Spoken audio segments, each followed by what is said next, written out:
오늘 말씀은요, 레위기 12장입니다. 근데 우리가 한 2, 3주를 건너뛰었기 때문에 우리 11장의 의미가 무엇인지에 대해서 잠깐 말씀드리고 넘어갑니다. 레위기 1장에서부터 10장까지는요, 제사법에 대한 다양한 규례였습니다. 번제제, 소제, 속건제, 속죄제 등 그런 규례에 대해서 말씀하시고 11장부터 15장까지는 간단히 말하면 정결례와 정결법에 대해서 이제 말씀하시는 시간입니다. 그 시작이 바로 11장이었습니다. 좀 뭐냐면요, 시간이 조금 지나서 이렇게 말씀을 드리지만요, 이 부분에 대해서는 꼭 기억하시고 넘어가야 되기 때문에 그렇습니다. 11장에서 가장 그래서 핵심적으로 중요한 첫 번째 의미가 뭐냐면, 하나님께서 하나님의 백성들에게 먹을 수 있는 것과 먹을 수 없는 것에 대해서 짐승부터 시작해서 곤충까지 총망라해서 말씀하시는 내용입니다. 간단히 말하면요, 당시나 지금도 성도의 정체성을 가장 잘 드러내는 것이 의식주 중에서 바로 먹는 식입니다. 그래서 지난 시간에 하나님께 진노를 받은 나답과 아비후가 줄로 많이 했던 게 무엇이었죠? 그때 말했던 게 술을 먹지 말라는 것이니 이들이 술을 꽤 많이 마셨기도 하고 하나님에 대해서 실수를 할 수도 있었다는 것입니다. 그래서 바울이 고린도전서 8장에 말한 것처럼요, 성도의 거룩함이나 연약한 성도의 신앙의 정체성을 흔드는 그런 미혹되는 음식이 있으면 자기는 평생 먹지 않겠다는 것처럼 우리는 우리의 삶 속에서도 하나님의 영광이 나타나는지에 대해서 조심해야 된다는 것입니다. 근데 이것이 지금으로는요, 나의 욕망에 많이 깨져나가다 보니까 어떤 기독교는 아니지만 어떤 곳에서는 사람이 먹는 거에 대해서는 큰 죄악이 없다 그래서 그거에 대해서 술을 마셔도 된다까지 하시는 데가 있습니다. 네, 그렇게 되면요, 성도들도 괜찮다라는 말이 되기 때문에 그건 조심해야 됩니다. 두 번째는 성경에서 이런 내용을 말씀드리기 위해서요, 성경은요, 성경에 해석하는 방법이 있다고 말씀을 드렸죠. 그래서 다양하게 말씀을 드립니다. 근데 지난 시간에 말씀드렸 중에서 한 조심해야 될 게 뭐였냐면 풍유적 해석이라는 게 있어요. 풍유적 해석. 풍유적 해석을 다른 말로 하면요, 비유적으로 해석한다라는 말하고 똑같습니다. 지금 뭐냐면 이 풍유적 해석을 모든 성경에 적용하는 것은 조금은 조심해야 되고 조금은 좀 지양이 될 필요가 있습니다. 그러나 풍유적 해석이 우리에게도 꼭 필요한 이유가 뭐냐면, 풍유적 해석이라는 게 다르게 말하면 어떤 대상이나 사실을 일반적인 현상이나 의미를 비유적으로 표현한다 그래서 풍유적 해석으로 모든 걸 얘기하는 거예요. 그 예가 하나가 뭐냐면 속담이나 우화나 해악과 같은 걸로 다 비유하는 거. 그렇게 하는 거는 우리가 지양해야 될 필요가 있어요. 너무 그러면 안 되잖아요. 그러나 성경 자체가 예수님이 뭐라고 하시냐면 모든 것이 나에 대한 십자가에 대한 말씀이다라고 성경 전체가 예수에 대한 비유라고 하시고 있더라는 것입니다. 그렇기 때문에 풍유적 해석이 꼭 나쁜 건 아니고 우리도 뭐냐면 풍유적 해석을 할 필요가 있지만 그 해석의 방향성이 개혁주의요, 복음주의요, 신본주의로 나가고 있는지만 잘 점검한다면 오히려 성도라는 우리에게는 그런 해석이 더 유익이 되더라는 것이에요. 그래서 두 번째 조심해야 될 게 바로 영적으로 우리가 잘 알아야 될 풍유적 해석에 대한 방향, 비유적 해석에 대한 방향에 대해서 말씀을 드렸습니다. 만약에 그것이요 정말 인본주의적 풍유적 해석으로 넘어가다면 어떤 모습이 나타나는 게 대표적으로 구원파들에 대해서 많이 나타나고 있어요. 그러니까 그들이 유병원이나 권신찬이나 아니면 바옥수 같은 사람, 이호원 같은 사람은요, 이단성이 강한 인본주의적 풍유적 해석을 해버려요. 그래서 뭐냐면 우리가 많이 하고 잘해야 되고 우리가 교회 열심히 하고 교회 모든 재산을 갖다 바치면 하나님께서 그 대가에 따라서 복을 주시고 너에게 완전한 14만 4천원 구원을 베풀어 주신다라는 이 영주주의적인 해석을 잘못하고 있더라는 것이에요. 그래서 뭐냐면 이런 사람들이 문제는 뭐가 있냐면요, 이런 사람들이 하는데 교회가 커요. 사람들이 많이 빠져요. 왜냐하면 그들에게는 신본주의가 성령이 아니기 때문에 각인될 수가 없어요. 그런 인본주의 해석은 뭐냐면 이들의 해석이 맞아 보이거든요. 그러니까 이들이 주로 하는 게 뭐냐면 다 비유적인 인본주의 해석이에요. 열심히 해야 된다, 이렇게. 이 내용이 이런 거다.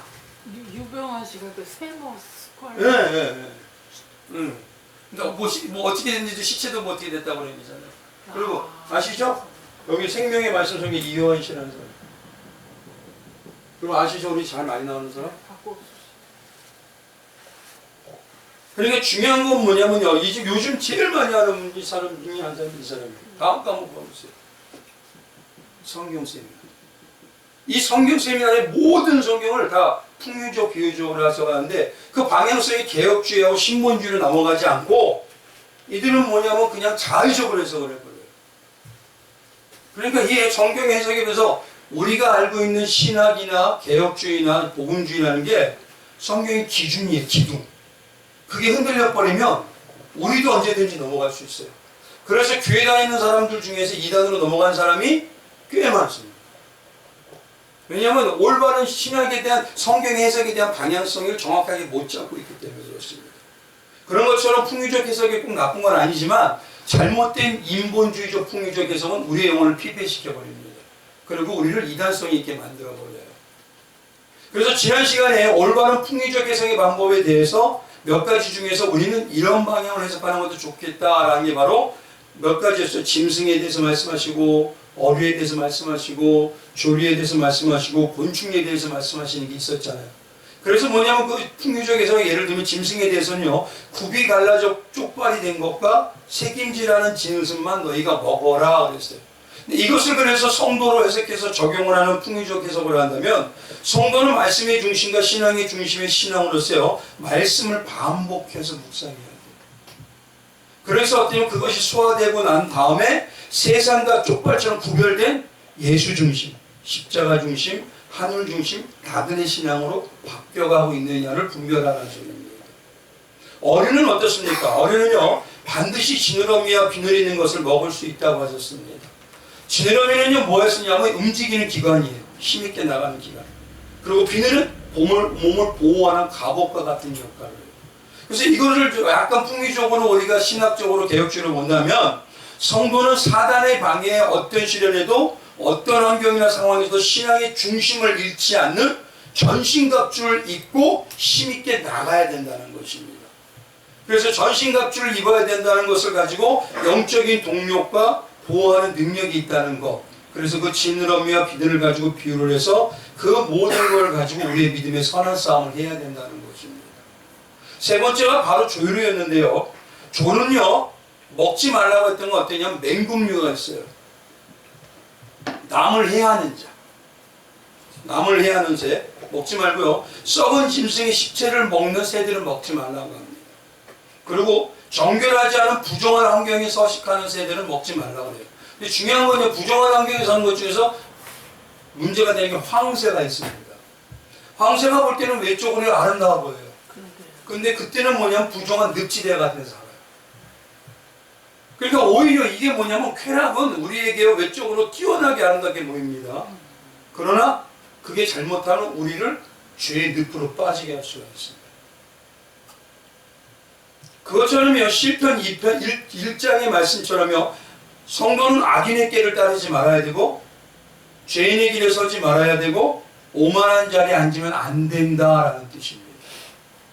그래서 나의 신앙의 모습이 지체나 타인을 죽이는 판단과 정죄나 시기와 질투인지 그런 맹군이처럼 죽이는 역할을 하는 거면 그거를 빨리 지양을 해버려야 되고 또 삼위 하나님께서 가장 진노하는 사망을 부르는 세상의 욕심과 욕망을 부추기는 그런 환경의 세상으로 빠지게 하는 늪지대 같은 역할을 하는 그런 말씀도 빨리 분별해내야 된다는 것이에요. 그래서 맨 마지막에 어떤 조유인 우리 새를 얘기하냐면 박쥐를 거기다 맨 마지막에 딱 집어넣어요. 박쥐가 어떻습니까? 한 말은 무슨 말씀인지 아시겠죠? 그런 것처럼 우리 신앙은 세상과 신앙을 겸하는 게 아니라 우리는 온전히 신앙으로 사는데 하나님이 세상도 풀어주시는 거예요. 그래서 조류 중에 맨 마지막에 박쥐를 거기다 딱 써놓고 있어요. 지난 시간 예기 11장입니다. 네 번째가 바로 곤충이었습니다. 곤충 중에서요. 날개가 있고 네 발로 기어다니는 것 중에 그 발에 뛰는 다리가 있는 것은 먹어도 된다 그래요. 대표적인 게 뭐였습니까? 바로 메뚜기 같은 거였죠. 뛴다는 것은 뭡니까? 여기서 뭐냐면 내 날개가 있고 네 발로 기는 것의 반대가 뛰는 거라 했어요. 그러면 기는 것의 대표적인 게 어떤 곤충류가 있을까요? 각각 지렁이 같은 게 있죠. 그걸 가지고 쉽게 말해서 우리 성경에서 기는 것을 뱀 종류라고 얘기합니다. 뱀은 쉽게 말해서 죄를 얘기하는 거예요. 죄에서 밑에 뭐냐면 우리가 죄로 빠질 수 있도록 죄를 빠진다는 거냐 하나님 중심이 아니라 세상으로 빠지는 그런 것들을 그런 기회되지 않는 그것과 멀리 뛰는 삶. 뛰는 사람은 어떻습니까? 우리 신앙이 어디 방향? 하늘 방향. 하늘 방향으로 신는지 나그네 신앙인지를 분별하라는 소리입니다. 그래서 곤충에 대해서는 이렇게 얘기하고 있어요. 그리고 마지막에 다섯 번째 가장 중요한 게 뭐냐면 짐승 외에 어류나 조류나 곤충류들에게 뭐라고 하냐면 가증하다라고 써 있어요. 그러니까 이거를 가지고 분별해서 다시 한번 풍의적으로 해석을 한다면요. 하나님이 정하신 것 외에 하나님이 정하신 것 외에 살아있는 것 같고 우리에게 필요한 것 같고 좋은 것 같은 다른 종류는 다 가증한 것이에요. 성도에게 하나님이 정하신 것 외에는 다 우리에게 필요 없는 것이고 우리를 망하게 하는 것입니다. 그래서 그걸 가증하다고 얘기하는 거예요. 그게 아무리 외적으로 보여도 웅장해 보여도 대단해 보여도 조금 거룩해 보이는 것 같아도 하나님이 말씀하는 그 법 외에 그것 외에는 우리를 정결하게 하지도 못하고 거룩하게 하지도 못하고 성령의 역사의 능력으로 갖게 하지도 못한다는 소리입니다. 그렇기 때문에 중요한 건요. 성도가 말씀을 몰라서는 안 된다는 소리예요. 성도가요. 교회 와서 목사님이 얘기한다 해서 다 맞는 게 아닙니다. 전통으로 얘기할 수도 있어요. 그리고 우리가 알고 있는 보편적인 사상과 가치관으로 얘기할 수 있어요. 그러니까 이거를 분별할 수 있는 성도가 능력이 돼야 그것이 온전히 목자나 성도나 연구하고 하나님 앞에 매달리면서 말씀으로 하나 돼서 올라가는 것입니다. 그러니까 제가 한 전번에 말씀을 드렸죠. 목사님이 설계 말씀하셨으니까 우리 목사님 다 하니까 목사님한테 다 보면 알아요. 이러면 안 됩니다. 세상에 이제는 성도님들도 많이 제사장이기 때문에 어디 가서도 신본주의요, 개혁주의요, 복음주의로 말씀을 기본은 전할 수가 있어야 돼요. 그래야지 돼야 조금 더 여기는 뭐냐면 심화학습이 들어가는 거예요. 조금 더 영적인 방향으로 교회는 들어가는 겁니다. 그렇게 자꾸 성장을 해야 되는데 제가 목회를 하면 사역을 해보니까 안타까운 게 뭐냐면 성장하는 말씀의 단계가 높은 이걸 먹을 수 있겠다. 오늘 주일 같은 말씀을 하기가 어려워요.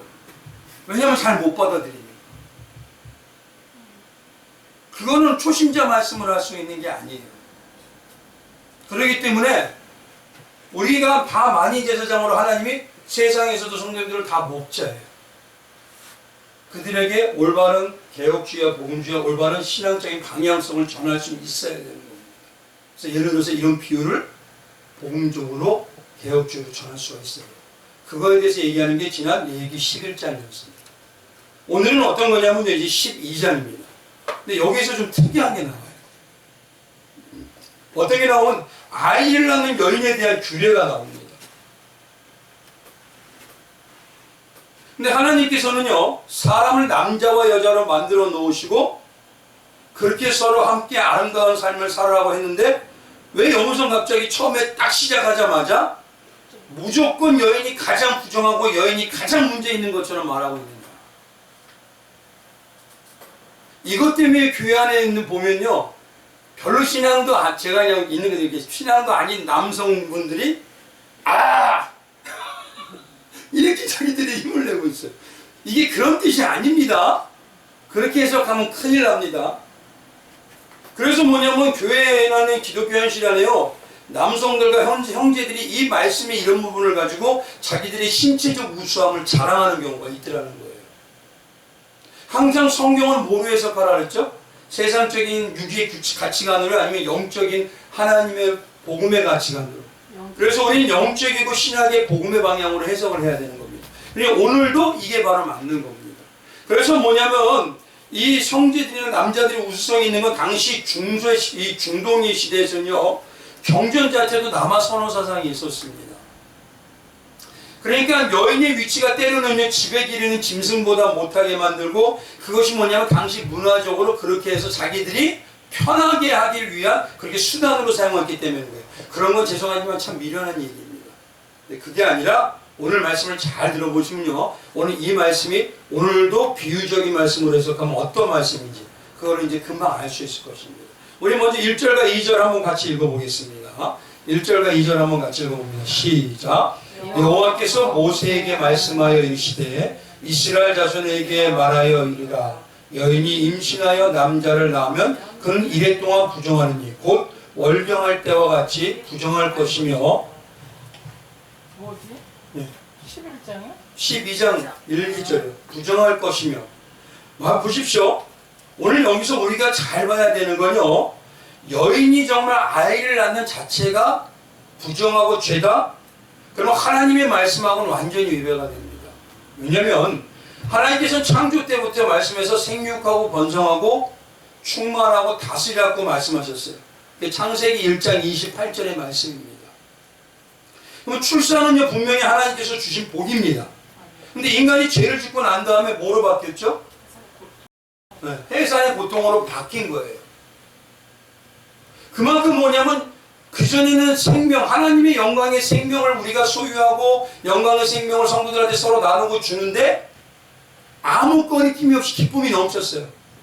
근데 죄인이 됨으로 인해서 이 생명을 전하고 내가 체득하는데 너무너무 방해가 심하고 죄가 자꾸 내게 작용을 합니다. 그래서 오늘 이 말씀을 잘 보시면요, 중요한 건 왜 그러면 하나님께서 이 콕 집어서 여인과 출산에 대해서 가장 먼저 말씀하시느냐 이거예요. 여인과 출산, 요거가 중요한 겁니다. 여기서 중요한 거는요, 여인과 출산에서 가장 중요한 건 무슨 의미냐면 피 흘림이에요. 피 흘림이 여기서 하나님이 탁 집어서 얘기하고 있어요. 출산 자체가 여인을 부정하게 하거나 출산된 아기가 산모를 부정하는 것이 아닙니다. 출산에서 나오는 그 피와 그 외의 것들이 부정하다고 하는 거예요. 출산을 할 때 나오는 피들이. 근데 이 의미를 이제 잘 보십시오. 이전에 가보면요, 여인이 열병할 때까지 부정하다고 하지만 이걸 뭐라고 하냐? 4절, 5절, 7절에는 산혈이라고 얘기해요. 산혈. 산혈이란 게 뭐냐면 여인이 출산할 때 흘리는 피를 말하는 겁니다. 이 피 흘림에 대해서 어떤 영적인 의미를 가지고 있느냐? 이걸 비유적으로 말하면요, 성경에는요, 여인은 누구를 비유하고 있습니까? 성경에는 여인을. 유일한 성경의 남자는 누구예요? 예수님이에요. 그럼 여인은 성도예요. 성도인 여인은요, 예수 안에 거함으로써 십자가의 생명의 피에 하나 되어야 되고 그 예수님의 생명의 피의 수요를 받아야 돼요. 그렇죠? 영적으로 얘기하면 바로 이겁니다. 그렇기 때문에 예수를 우리가 수요를 받고 예수님 피에 하나 되면 우리 안에서 누구의 삶이 내 안에서 자녀를 잉태하듯이 어떤 영어로 비유하면 우리가 예수님을 잉태한 삶이 또 돼야 돼요. 잉태한 삶이라는 건 뭐냐면 여인이 어떻게 됩니까? 이 자녀의 임신한 자녀에 통해서 그 삶이 다 바뀌어요. 자기 위주가 아니라 어떻게 바뀌죠? 아기를 위주로 바뀌어요. 그것처럼 우리가 예수님의 십자가 안에 들어가서 예수님의 피를 수요를 받으면 우리 안에 예수님의 삶과 예수님이 동행하는 성전에 그런 잉태가 이루어집니다. 그 잉태가 이루어지면요, 뭐가 가장 중요해야 되냐면 영적으로요, 우리 안에 채워야 할 피가 있어요. 대신 버려야 할 피가 있어요. 요거 얘기하는 겁니다, 지금. 채워야 할 피와 버려야 할 피가 있다는 거예요. 근데 출산할 때는 반드시 버려야 할 피는 버려야 된다는 겁니다. 요게 그럼 과연 어떤 피인지 잘 보셔야 됩니다. 그렇기 때문에 여기서 말하는 부정하다는 말은요, 더럽다라는 뜻도 있지만 어떤 의미에서는 뭐냐면 버려야 한다라는 의미가 있는 겁니다. 그래서 성경에서 부정하다는 의미를 한마디로 딱 얘기하면 죄인이다, 죄적이다, 요 얘기예요, 그게. 그래서 본질적으로 말씀을 드리면 예수 그리스도와 하나 된 그리스도마의 건강한 예수의 생명을 소유할 신부인 성도가 예수님의 삶으로 살게 됐던 예수님의 십자가 생명을 계속 수혈 받아야 되죠. 예수님의 사랑도 받아야 되고 예수님의 은혜를 받아야 되잖아요. 그러니까 그 피는 우리가 채워야 돼요. 대신 어떤 피를 버려야 되냐면 내 세상의 나를 위해 살기를 원하는 육신의 그 욕망과 욕심을 예표하는 죄인의 죽은 피는 어떻게 해야 돼요? 버려야 돼요. 그러니까 예수로 살겠다는 사람은 이제 세상으로 살겠다는 그 생각이 죄인의 생각은 버려야 되는 겁니다. 이걸 뭐냐면 피는 생명이기 때문에 내가 여태까지 세상의 것을 생명으로 여겼거든요. 세상의 것이 없으면 난 죽는 줄 알았어요. 근데 이제는 예수님이 들어오면 예수님의 십자가 것이 나에게 전부가 돼버려요. 그럼 어떻습니까? 그전에 내가 내 생명으로 여겼던 세상 것은 어떻게 돼요? 버려야 돼요. 그걸 바로 채워야 할 피와 버려야 할 피가 있다는 거예요. 근데 그게 언제 돼야, 버려야 될 피가 언제 필요하냐? 내 안에서 출산하고 잉태하고 축산할 때. 왜요? 이제는 뭐냐면 그것처럼 성도는 예수를 품에 안고 예수와 거듭난 자라면 누구의 삶으로 바뀌어야 돼요? 내 삶? 나 위주 삶? 아니죠. 예수를 위주로 하는 삶, 예수와 동행하는 삶, 예수로 전부로 사는 삶. 이게 뭐냐면 한 가정에 자녀가 태어나면 그 자녀에게 모든 삶이 초점이 맞춰지는 거하고 똑같아요. 그래서 출산할 때는요, 우리에게 채워야 될 피가 있고 버려야 될 피가 있는데, 출산은 반드시 먼저 명시해야 될 것. 너희가 예수님의 말씀으로 복이 채워지고 능력이 채워지는 건 좋은데, 문제는 성도들이 버리려고 안 해요. 세상의 것을 내 안에서 배설물을 여기려고 하지 않아요. 그렇기 때문에 오늘 먼저 얘기하는 게, 여인으로 비유하는 성도야, 너희는 예수님이 함께 삶으로써 그 생명의 놀라운 피를 수혈받을 자들이다. 그런데 중요한 건, 너희가 여태까지 세상에서 힘으로 여기고 너의 생명으로 여겼던 세상의 육신의 피, 너희의 물질과 돈의 피, 이건 너희 생각에서 버려야 된다, 이 소리예요. 그걸 버리지 않고 나는 이도 채우고 저도 채우겠다? 그건요, 욕심인 거예요. 영적 욕심 너무 많은 겁니다. 그래서 세상 사람들이 뭐라고 합니까? 기독교인들이 왜 이렇게 욕심이 많아? 우리가 세상을 버리려고 하면 할수록 하나님께서 나의 세상 삶도 책임져 주시는 거예요. 그래서 그 은혜 방향으로 얘기합니다. 그래서 오늘 본문에 출산하고 나면은 정결해지는 기간과 방법을 상세히 이야기하고 있어요. 3절에서 4절 한번 보시기 바랍니다. 3절에 남아있죠. 이게죠. 8째 날에는 그 아이의 포피를 뵐 것이요, 그 여인은 아직도 33일을 지내야 사멸이 깨끗하니니 정결하게 되는 기간이 차기 전에는 성물을 만지지도 말며 성소에 들어가지도 말 것이며. 여기서 가장 중요한 게 뭐냐면, 남아를 잉태하게 되고 출산할 때는 어떻게 했죠? 뭘 먼저 해라? 포피를 뭐하죠? 포피를 베라고 합니다. 이걸 일면 뭐라고 하냐면 할례라고 하는 거예요. 근데 할례의 가장 중요한 의미는 뭐냐면 이거예요. 하나님, 나는 이제 세상에서 돌아서서 하나님의 자녀로만 살겠습니다. 나 이거를 결단하며 살기를 원합니다 라고 어린 양과 함께 동행하겠다는 신앙의 징표가 바로 할례입니다. 그래서 일병 뭐냐면, 이 할례를요, 신약에서는 뭐로 비유할 수가 있냐면 세례로 비유할 수 있어요. 예수님 안에서 성도들이 세례를 받는다는 건 뭐냐면, 세례 주인 누구입니까? 예수잖아요. 나는 이제 예수와 한 몸으로 살면서 예수 생각만으로 예수의 삶의 방식으로만 살겠습니다. 그거를 세례로 결단했는데, 문제는 뭐냐? 세례는 받아놓고 다시 여전히 세상 발로 뛰고 있어요. 그래서 오늘 가장 중요한 건, 너희가 세상의 것을 버려야 될 피, 너희 생명에 있던 피가 있을 때, 그때 가장 중요한 게 너희 안에 먼저 할례를 행하라 했습니다. 그래서 출애굽기 때 보면요, 이스라엘 백성이 출애굽을 하는 강에 딱 들어가잖아요. 그러면 하나님께서 모세를 통해서 제일 먼저 하라는 게 할례를 하여라. 왜 그런지 아십니까? 너희는 이제 내 백성이야. 내 백성이기 때문에 내 신앙으로 산다는 결단과 각오를 해야 돼. 신앙은요, 술렁술렁 사는 게 아닙니다. 많은 분들이 뭐 교회만 나오면 다 된다고 생각하는데 아닙니다. 그건 종교행위로 바뀔 수가 있습니다. 할례는 그렇기 때문에 그런 결단으로 사는 것이니, 4절에 보니까 특히 날수를 강조해서 얘기해요. 할례라는 게 뭐냐면, 지금으로 보세요. 세례이지만 또 뭐죠? 하나님의 말씀을 결단해서 살겠다는, 말씀으로 살겠다는 거잖아요. 그렇죠? 뭐냐면, 이제 나는 언약의 말씀으로만 살겠습니다. 언약의 말씀이 육신이 되신 분이 누구예요? 예수. 네. 그래서 오늘 본문 12장에 뭐냐면, 나마를 낳았을 때 너희가 먼저 할례를 하고 언약의 말씀으로 붙들겠다고 다짐하고, 그럼 뭐니까 33일을 지내야 하느니라, 이 소리예요.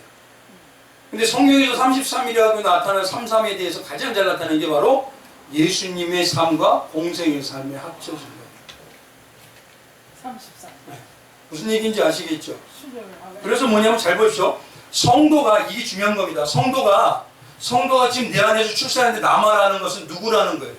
예수를 온전히 출산하면은, 그 예수를 출산하고 나면 뭐로 이제 사는 거예요? 할례인 언약의 말씀으로 살잖아요. 근데 그 말씀이 누구와 동행하기 위해서 33년을 살았던 예수와 동행하는 마음의 결단으로 너희는 그렇게 사니까 여호와보다는 줄은 거예요, 이게. 의미를 잘 보셔야 됩니다. 그래서 뭐냐면, 성경에서 가장 중요한 게 뭐냐? 아들을 낳으면 총 40일이에요. 그렇죠? 근데 40일이란 말이요. 출애굽기 때와 예수님 때도 많이 얘기하고 있어요. 40일이 뭐냐면 부정하게 된 몸이 정결하게 되는 과정입니다. 이게 뭐냐면 출애굽기 때 광야에서 40년 동안 굴리셔요. 그래서 뭐합니까? 육신의 첫 세대, 1세대는 다 죽이고 말씀으로 사는 2세대가 가나안으로 들어가는 거예요. 근데 그 시작이 뭐냐면 홍해에서 세례를 받고 이제 그 사람으로 만드는 겁니다. 그런데 이 40의 의미가 뭐냐? 바로 뭐냐면 10계명의 돌판을 받은 기간이 40일. 잘 보셔야 됩니다. 그리고 이 40일이 무엇과 같은지를 가장 뚜렷하게 정확하게 말하는 게 마태복음 5장에 가면 예수님께서 40일 금식한 후에 사단에게 시험 받아요. 근데 뭐로 이기셔요? 말씀으로. 그렇죠. 그거예요 바로. 그러니까 할례를 행하든가 세례를 행하고 난 다음에 너희가 그렇게 되고 34년 동안 예수를 닮아가는 삶을 살아야 돼. 총 몇 년? 얼마? 40. 너희가 완전히 변화되는 기간. 신앙은요 눈만 딱 뜨고 나면 기적적으로 바뀌는 게 없습니다. 자꾸 성도님들이 뭐냐 하나님 말씀을 한번 살았더니 기적처럼 바뀌었어요. 하나님을 자꾸 복권으로 만들어버려요. 그런 거 없습니다. 물론 특별하게 바꾸는 사람들도 있어요. 그러나 우리에게 모두 보편적으로 그렇게 될 거라는 생각을 버리세요. 그래서 오늘 첫 번째 남아를 낳을 땐 40이에요. 쉽게 말하면 남자라는 건 뭐냐면 유일한 남자 누구세요? 예수님이잖아요. 예수님을 낳았을 때는 너희가 예수님의 생애로 변화되는 기간이 광야에서 40년 있는 것처럼 말씀으로 살아가는 자로 변화되는 기간이 40일 필요한 거다. 이 얘기하는 거예요. 근데 중요한 건 뭐가 있냐면은 이제 여자를 낳으면 여기서 왜 여아라 그럴까? 5절 한번 가보시기 바랍니다. 5절 같이 읽어볼게요. 여자를 우리 한번 같이 읽어봅니다. 시작. 여자를 낳으면 그는 2일에 동안 부정하리니 월경할 때와 같을 것이며 사년이 깨끗하게 되면 66일을 지내야 하리라. 2일에와 66일을 딱 합하면 뭐냐면 80일이에요. 그러면 왜 남아를 낳은 때보다 여아를 낳은 때가 쉽게 말하면 40대 80이잖아요. 왜 2배일까요? 몰라요. 그래서 예를 들어서 많은 신학자들이 얘기하는 경우를 먼저 말씀드릴게요. 왜 그러냐? 어떤 신학자들은요, 아담과 하와 중에 하와가 뱀의 유혹을 받았기 때문에 여자가 더 부정한 기간이 길다. 이렇게 하는 분들도 있었어요. 아니, 진짜. 이분이나 신학자들은 이해를 못하겠어, 아무튼. 또 다른 분요, 창세기 아담과 하와의 견해와 마찬가지로요, 여자가 악의 영향을, 성향이 더 많기 때문에. 산모가 여자아이를 낳으면서 더욱 더러워졌기 여자가 여자가 됐기 때문에 더 더러워. 난 도대체 이 사람은 이 중세시대 신학자들의 이런 생각이 얄팍한 생각. 근데 칼빈은 뭐라고 하냐면 이 경우는요, 남자는 할례를 받기 때문에 그래도 조금 나아요. 할례라는 게 뭐냐면 언약의 상징으로 내가 살게 된다 하기 때문에 그 기간이 좀 감소된 거다. 근데 여기가 그냥 이 말이 맞는데 절반만 맞아요 지금. 이제 잘 들으셔야 됩니다. 이건 어디 제가 어느 자료집에서도 못 찾았어요. 그럼 이게 뭐냐? 기독교 안에서요, 쉽게 말하면 잘 보십시오. 아까 말씀대로 여인은 누구다? 영적으로? 성도죠. 성도가 남아를 낳았다는 건 거기다 33이라고 쓴 건 예수의 품으로부터 예수의 삶으로 하나 되는 삶이 되었다. 그럴 때 40일 동안 뭐냐면 예수의 사람으로 변화되는 그 말씀으로 변화되는 기간이 필요하잖아요. 근데 여아는 뭐냐면 내가 성도인데 또다시 여인이 성도를 낳았어요. 그러니까 쉽게 말하면 여자가 각인되고 여자가 삶이 바뀌는데 여자인 사람을 중심으로 살아가는 거예요. 이게 무슨 의미인지 아시겠어요? 해보시죠. 남아는 뭐냐면 예수님이잖아요. 그러면 성도가 예수님을 중심으로 살아가는 건 그러면 되는데 성도가 예수님을 낳아야 되는데 예수님을 안 낳고 사람을 낳은 거예요. 이걸 뭐라고 하냐면 세상에서 누구의 눈치를 보죠? 사람의 눈치를 보고 사람에게 합해지고 사람의 뜻을 가지고 움직이잖아요. 근데 교회 안에 딱 들어왔더니 우리 교회 안에 들어오면 누구만 바라봐야 돼? 내 신랑으로요. 그런데 뭐냐면 교회 안에서 어떤 목사님 각인이 돼버려요. 어떤 중직자, 각인이 돼버려요. 어떤 은사자, 사람이 각인이 돼버려요. 나한테. 예수님보다 저 사람이 나한테 중요해. 교회 잘 보십시오. 어떤 목사님이 있으면 그 목사님이 우린 이거예요. 그 목사님은 하나님을 정확하게 알아요. 그 목사님. 그건 사람 낳는 거예요. 그럼 보십시오. 사람이 낳으면 사람이 난 자를, 사람을 피를 흘려서 없애려면 예수님을 난 자보다 얼마나 더 걸릴 것 같으세요? 고비요. 그렇죠. 배가 걸리는 거예요. 왜냐? 먼저 도려내고 그 다음에 다시 채워야 되니까. 이게 무슨 의미인지 아시겠어요? 그래서 80. 이거 찾는데 저 진짜 지금이 아니라 이거 하나 없는 거 같는데 저 3년 만에 들었더니 교수님. 그러니까 잘 보셔야 됩니다. 왜 여기서 풍리적으로 비유적으로 얘기하면 남아라 그러는 건 유일한 성경에서 남자는 예수예요. 우리 신부기 때문에. 여인이 예수를 품어서 예수를 낳으면 그 예수와 동행하는 기간이 40일 말씀으로 변화되는 기간만 필요해요.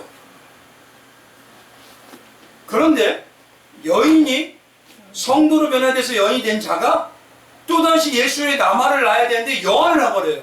사람이 나도 사람인데 사람이 내 안에 중심이 되고 사람이 내 안에 각이 돼버려요. 그게 어떤 목사님이 되는 거고 어떤 중직이 되고 어떤 은사자가 되는 거예요. 지금처럼 뭐냐면 아까 그림 보여주세요. 이 사람들이 돼버리는 거예요. 이 사람들이 돼버린 거를 다시 어떻게 해요? 왜 80일일까? 잘라내는데 말씀으로 잘라내는데 40일이에요. 40. 그리고 다시 예수님으로 채우는데 또 40. 무슨 얘기인 줄 아시겠죠? 그거 얘기하는 겁니다. 문제는 우리 안에 신앙 안에서 살면은 우리가 사람이 내 눈에 각인되는 때가 있어요, 없어요? 그거는요, 예수님을 각인시키기보다 오늘 말씀대로 신문주의를 깨닫기보다 인문주의로 나가는 게 너무 쉬워요. 우린 너무 잘 습관적으로 습관이 되었기 때문에. 그래서 교회마다 가만히 가보면요, 그 목사님 없으면 안 될 것 같아요.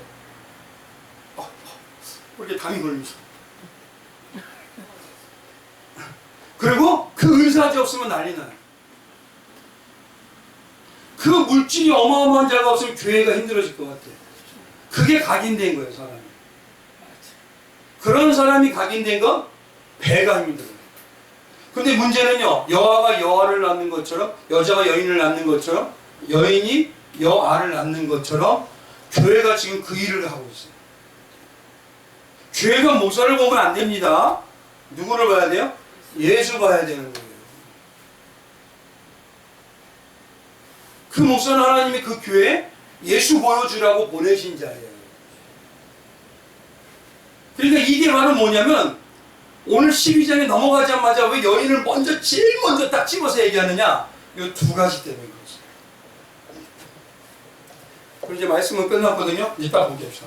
사람에게는 뭐가 있다? 피가 바로 생명인데 채워야 될 피가 있고 버려야 될 피가 있어요. 채워야 될 피는 예수의 생명에 채워야 될 생명의 그 피로 십자가의 생명으로 채워야 되고, 버려야 될 건 내가 세상에서 나의 생명을 여겼던 물질과 돈과 명예와 그런 것들은 버려야 될 피라는 겁니다.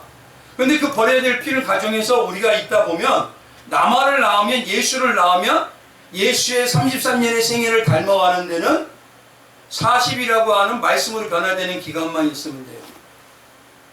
근데 그게 아니라 여아를 낳은 것처럼 성도인 여인이 사람이 각인이 되고 세워지면 그거를 다시 말씀으로 잘라내고 도려내는 그 기간이 40이요.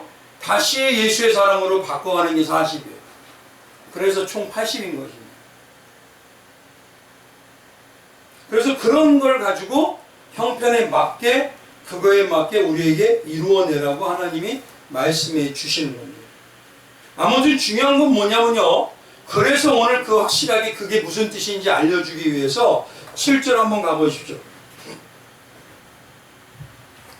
6절에서부터 7절 한번 같이 읽어보겠습니다. 그래서 그 방법을 제사로 정확하게 얘기하고 계셔요. 시작. 아들이나 딸이나 정결하게 하되 기한이 차면 그 여인은 뭐 하여라? 번제라고 얘기해요. 여태까지 번제를 못 드렸어요. 그렇죠? 하나님의 말씀으로 변화되는 것. 왜 번제를 드리냐면요, 하나님의 말씀으로 변화되는, 예수의 사람으로 변화된 기간을 느꼈다. 그때가 돼서 이제 은혜가 충만할 때 예배를 드리면 어때요? 그때 번제인 예배를 드리면 예수에 대해서 어떻죠? 할렐루야 찬양하세. 은혜가 넘치는. 속죄제. 그러니까 저는 안타까운 게, 예배의 이 삶의 형식도 훈련을 해야 되지만 가장 중요한 게 말씀을 신본주의와 개혁주의와 복음주의로 보는 훈련은 반드시 필요해요. 그래서 예수와 동행하는 게 필요한 겁니다. 사람이 각인되면요, 그 다음에는요, 이거 도려내는 데 힘들어요. 말씀이 뭐라 하죠? 하나님 말씀 살았고 운동력이 있어서 뭐 한다 그러죠? 혼과 영과 관절과 골수죠. 네. 그래서 세 가지가 있는 겁니다. 잘라낼 거 잘라내고, 접합할 거 접합하고, 키울 거 키워야 돼요. 그래서 맨 먼저 뭐냐면, 육신으로 유지했던 죽음의 피, 세상적인 피는 빼내고 생명의 예수의 피로 채워야 돼요.